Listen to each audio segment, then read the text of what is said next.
दुनिया के ऊपर जिसको सबसे ज्यादा तकलीफें पहुंची होंगी वो जन्नत में ले जाया जाएगा और एक मर्तबा जन्नत में जो है वो दाखिल करके निकाल दिया जाएगा और कहा जाएगा कि बता दुनिया के ऊपर तुझे बड़ी तकलीफें पहुंची।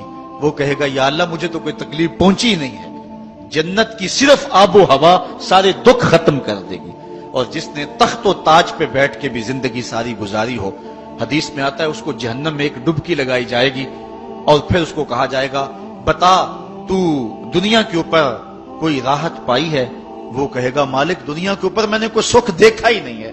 एक होता जहन्नम के अंदर दिया जाएगा, दुनिया के सारे सुख ही भूल जाएगा कि मैं वहां बादशाह हुआ करता था, मैं वहां हुक्मरान हुआ करता था। उसको कोई शय और अपनी कोई आकड़ और कोई बात याद नहीं रहेगी, सिर्फ एक डुबकी की बात है। अब बताइए कि अल्लाह के हुजूर हम हाजिर हों या कि दुनिया कोई मंशा और मकसूद बना लें।